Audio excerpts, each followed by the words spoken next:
ole voin chu hey Ezra Enterprise ram hun note atang khana nia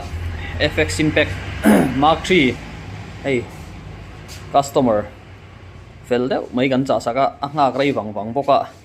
a ron thleng hlol mai a voina hianin kan unbox saka tuna hina lam turina ron kal meka chui main ti hianin video toite ron ti chuak don ani haulam deuhin and walk around ang deuh ani chu FX Impact Mark 3 walk around hey power play nam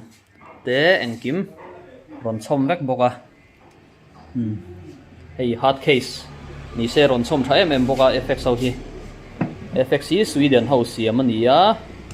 amu hi JSB hi kan cha tel sak ngal boka hey anei du pana nga khlel to boka anei du pa hi dinga ani kan veng tho ani ram hunami ram hun sau tami tho ania second door location takhi chu ram hun no tania tuna hianin anga khlel to boka anga main hei kan lo walk around pui lo kan hi video toite FX Impact Mark 3 Sweden siam world number 1 in world ani tuna hianin FX au hi ergana hian reina ale